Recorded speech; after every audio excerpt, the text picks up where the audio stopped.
নমস্কার, অমৃতকল্প পত্রিকায় আপনাদের স্বাগত জানানো হচ্ছে।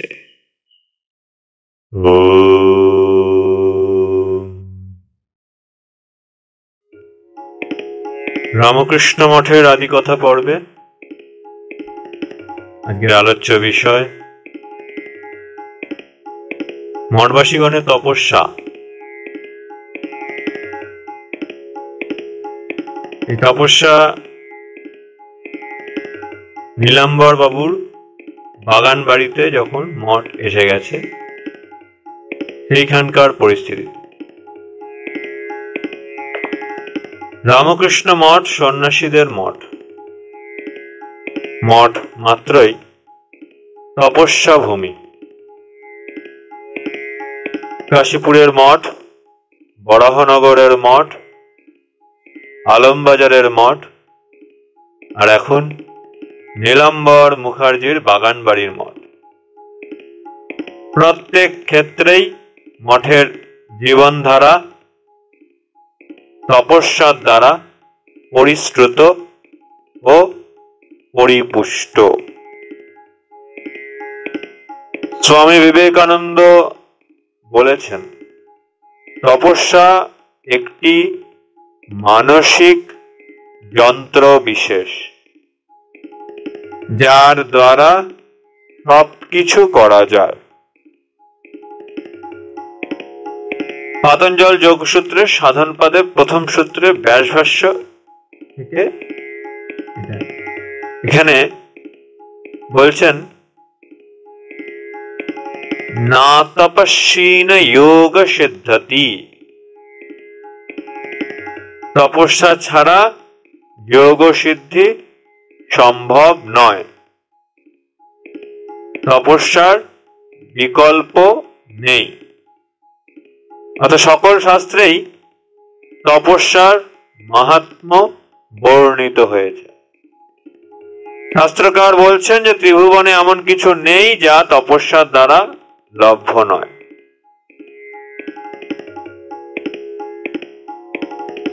স্থান, কাল ও সাধকের প্রয়োজন ভেদে তপস্যার বাহ্যরূপের পরিবর্তনাদি ঘটেছে বটে, কিন্তু তপস্যার মূল লক্ষ্য যে মনুষ্য চিত্তের অনাদিকালের বাসনা ও অবিদ্যার ক্ষয়, সেটি অপরিবর্তিত থেকেছে এবং তপস্যার এই মূল ভাব আদর্শটি সকল কালে সকল পর্যায়ে মঠবাসীগণকে সঞ্জীবিত করেছে। মনুষ্য জীবনের উদ্দেশ্য এবং তা লাভের উপায় নির্দেশ করে ঋষি যাজ্ঞবল্ক্য রাজা জনককে, রাজর্ষি জনককে বলেছিলেন, তমেতং বেদানুবচনেন ব্রহ্মণা বিবিদেশন্তি যজ্ঞেন দানেন তপসা নাশকেন। বৃহদারণ্যক উপনিষদ থেকে সংগৃহীত।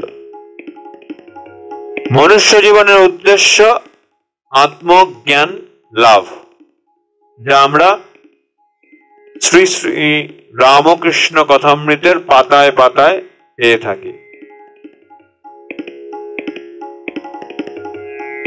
এই উদ্দেশ্য লাভের জন্য ব্রাহ্মণগণ যজ্ঞ, দান ও কামনার নিবৃত্তি রূপ তপস্যার আশ্রয় করে থাকেন।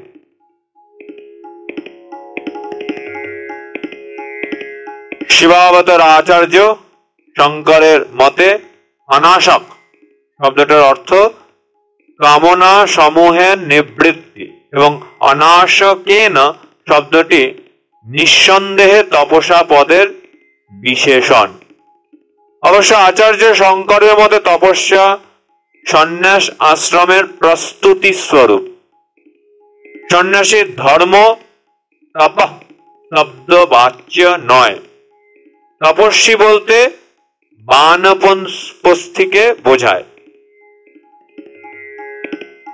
অর্থাৎ আমাদের যে চতুরাশ্রম বৈদিক পরম্পরা হতে চলে এসেছে,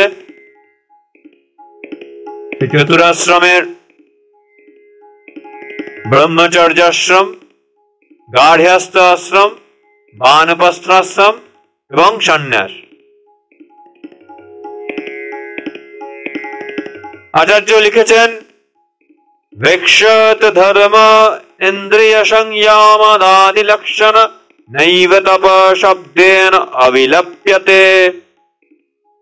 ব্রহ্মসূত্র, শঙ্কর ভাষ্য। তপস্যার চতুরাশ্রম ভিত্তিক এইরূপ অধিকারী নির্ণয় আদর্শ স্থানীয়, তাতে কোনো সন্দেহ নাই। কিন্তু ব্যবহারিক ক্ষেত্রে পরম প্রাপ্তব্য লাভ না হওয়া পর্যন্ত সাধক তপস্যা বর্জন করতে পারে না। তৈত্তিরীয় উপনিষদে ভৃগু তপস্যা প্রসঙ্গে আচার্য শঙ্কর লিখেছেন, তপঃ বাহ্যান্তকরণ সমাধানম, অর্থাৎ মন ও ইন্দ্রিয়গণের একাগ্রতাই তপস্যা। স্মৃতিকার বলেছেন, মনশ্চেন্দ্রিয়াণং চ হি ঐক্যাগ্রং পরমং তপঃ। মানব সম্পদের বিকাশের জন্য মনের একাগ্রতাই মানুষের প্রধান হাতিয়ার। মনের একাগ্রতা সাধনই পরম তপস্যা। তাছাড়া এইরূপ তপস্যার দ্বারা সম্পৃক্ত জপ, ধ্যান, সেবা, পূজা সাধকের অগ্রগতি সুগম করে তোলে। তপস্যার দ্বারা অসম্ভব সম্ভব হয়ে ওঠে। সে কারণেই তপস্যার মহিমা অকৃপণ ভাবে জ্ঞাপন করেছে সকল শাস্ত্র, সকল ক্ষেত্রে। রামকৃষ্ণ মঠের প্রথম দিকে তপস্যা সীমিত ছিল। মঠবাসীগণের উপবাস, দ্বন্দ্ব সহন, সংযম, সততা, সরলতা, সৌম্যত্ব, মৌন, প্রাণায়াম, ধ্যান, জপ ইত্যাদির মধ্যে। ক্রমে মঠের পারিপার্শ্বিক অবস্থার বিবর্তন ও মঠের তাপসগণের যোগ্যতা ও প্রয়োজনের পরিবর্তনের ফলে তাদের তপস্যার অবয়বটি রূপান্তরিত হয়েছিল। রূপান্তরের ইঙ্গিত পাওয়া যায় মঠের নেতৃস্থানীয় তাপসগণের বিবৃতি থেকে। তপস্যা কাকে বলে? এই প্রসঙ্গের উত্তরে স্বামী ব্রহ্মানন্দজি বেলুড় মঠের প্রারম্ভকালে বলেছিলেন, তপস্যা নানা রকমের আছে। আসল তপস্যা তিনটি জিনিসের ওপর প্রতিষ্ঠিত। প্রথম, সত্যাশ্রয়ী হতে হবে। সত্য খোঁটাটিকে ধরে থাকতে হবে জীবনের প্রত্যেক কাজে, প্রত্যেক অবস্থায়। দ্বিতীয়, কামজয়ী হতে হবে। তৃতীয়, বাসনাজয়ী হতে হবে। মঠে তাপসগণ ক্রমে ক্রমে আসল তপস্যার দিকে দৃষ্টি নিবদ্ধ করেছিলেন। এ বিষয়ে পূজনীয় শ্রী মাতা ঠাকুরানীর একটি উক্তি উল্লেখযোগ্য, নির্বাসনা হলেই সব হলো।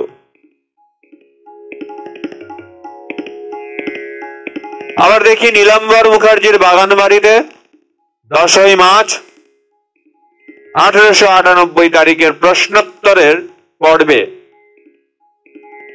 তপস্যা কি, এই প্রশ্নের উত্তরে স্বামী বিবেকানন্দ বলেছিলেন,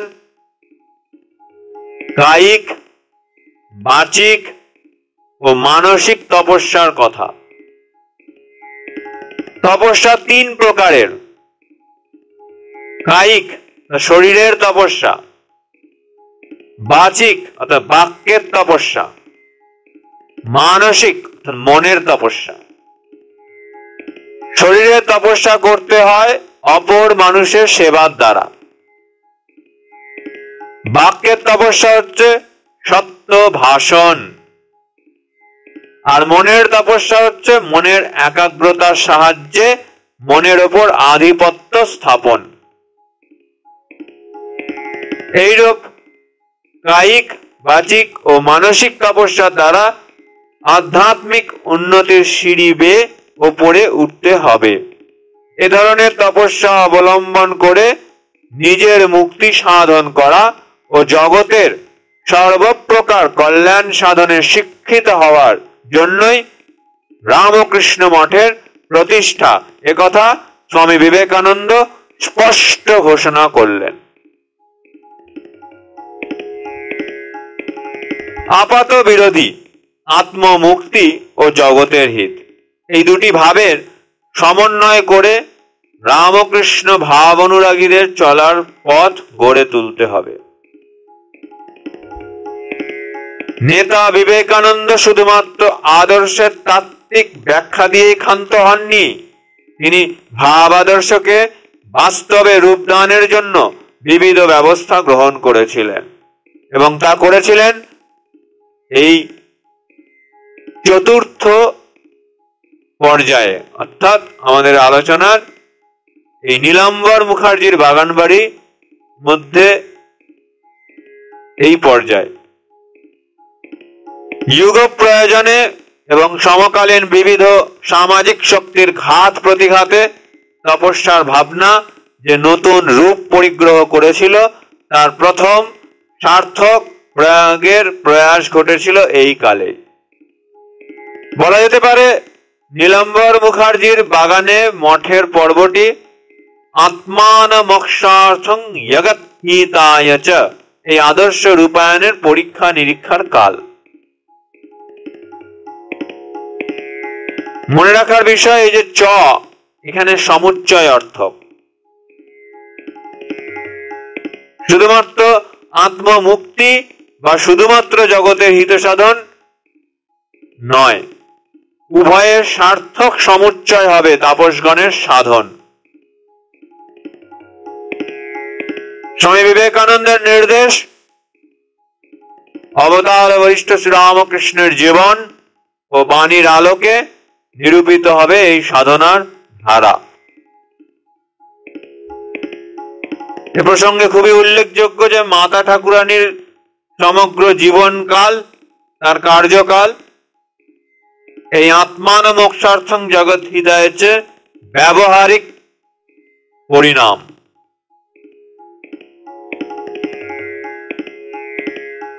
যে ব্যবহারিক বেদান্ত, এক প্রকৃষ্ট উদাহরণ। স্বামীজির এই জীবন রামকৃষ্ণের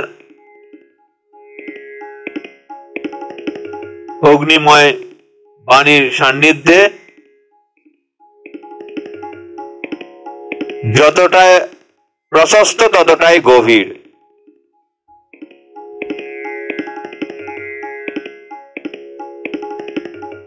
সার্থক কোন ভাব আন্দোলন গড়ে তোলার জন্য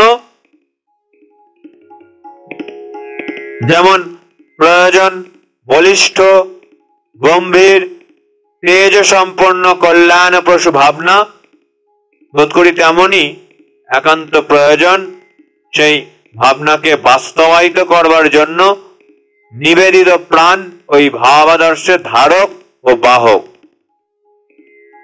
কারণ ভাবাদর্শের প্রযুক্তির ফলাফল দেখেই সমাজ তার গুণাগুণ বিচার করে থাকে। ভাবাদর্শের সার্থক প্রায়োগিক সামর্থ্য ভাবান্দোলনের শক্তির যোগান দেয়। রামকৃষ্ণ ভাব আন্দোলনের সংগঠক স্বামী বিবেকানন্দ স্বয়ং এবং তার গুরু ভাইদের অনেকেই বিশ্বাস করতেন যে তাকে যন্ত্র করে শ্রী শ্রী রামকৃষ্ণ রূপী যন্ত্রী ভাব আন্দোলন পরিচালনা করছেন। এক্ষেত্রে স্বামী বিবেকানন্দের ভূমিকা স্বতন্ত্র, কিন্তু তার গুরু ভাইদের ভূমিকাও একান্তই গুরুত্বপূর্ণ ছিল। এ বিষয়ে নীলাম্বর মুখার্জির বাগান বাড়িতে এবং বেলুড়ের নিজস্ব জমিতে মঠ জীবনের সঙ্গে ঘনিষ্ঠ পরিচিত ভগিনী নিবেদিতার মন্তব্যটি মূল্যবান। তার অভিমত, বর্তমান অর্থাৎ বিবেকানন্দ ভিন্ন রামকৃষ্ণ সংঘ অর্থহীন। অবশ্য তার জীবন ও পরিশ্রম নিরর্থক হয়ে দাঁড়াতো তার পশ্চাতে তার গুরু ভাইগণ যদি যৌথভাবে না দাঁড়াতো। The Master as I Saw Him, written by Sister Nivedita, 1966, page number 84.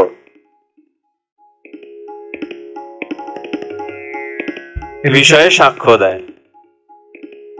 আমাদেরও এই মত, কিন্তু এ প্রসঙ্গে উল্লেখযোগ্য আরেকটি,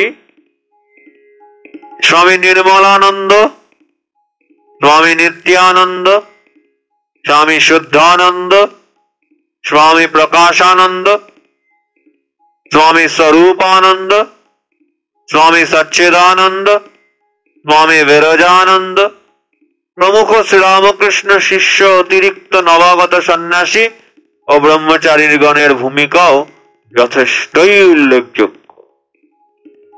অবশ্য তাঁদের এই ভূমিকা পরিপূরকের। স্বামী বিবেকানন্দের নেতৃত্বে এবং তাঁর অনুপস্থিতিতে স্বামী ব্রহ্মানন্দ ও স্বামী শারদানন্দের উপনেতৃত্বে মঠবাসীগণের সুসংহত যৌথ প্রচেষ্টা সফল হয়েছিল। সার্থক হয়ে উঠেছিল নীলাম্বর মুখার্জির বাগানে অবস্থিত রামকৃষ্ণ মঠের চতুর্থ পর্বকাল। এই পরিপ্রেক্ষিতে লক্ষ্য করবার মতো ঘটনা প্রবাহের মধ্যে সর্বপ্রথম উল্লেখযোগ্য ভারতবর্ষের দক্ষিণ প্রান্ত থেকে বিজয় রথে আরোহণ করে বিশ্ববিজয়ী বিবেকানন্দের আবির্ভাব। তিনি কলকাতায় উপস্থিত হয়েছিলেন 1897 খ্রিস্টাব্দের 19 ফেব্রুয়ারি।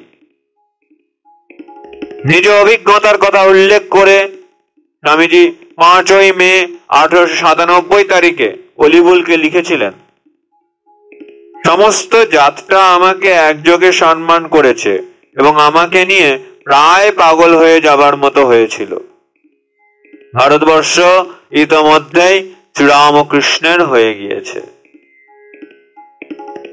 এদিকে স্বামীজির সুস্বাস্থ্য ভেঙে পড়েছিল।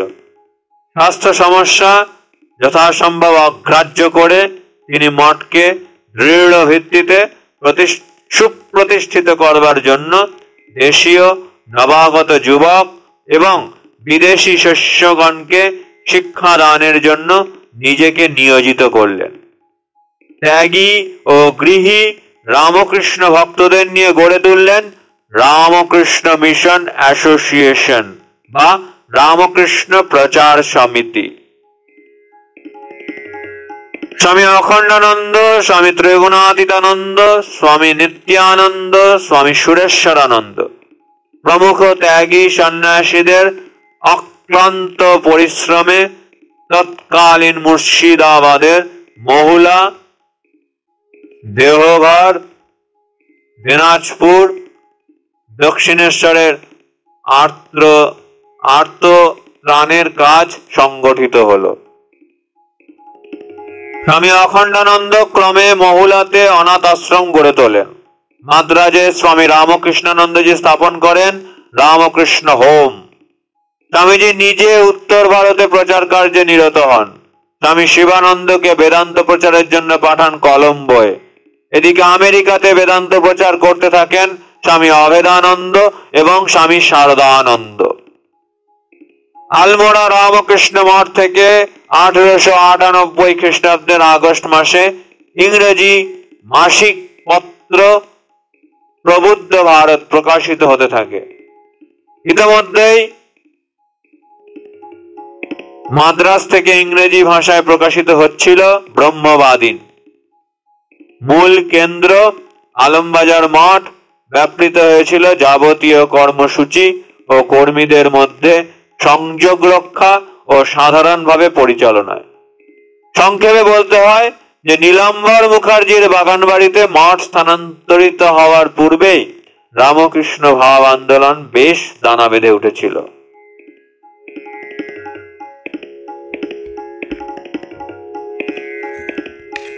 আজ এ পর্যন্তই। ওম শান্তি শান্তি শান্তি। হরি ওম তৎসৎ। শ্রী রামকৃষ্ণার্পণমস্তু।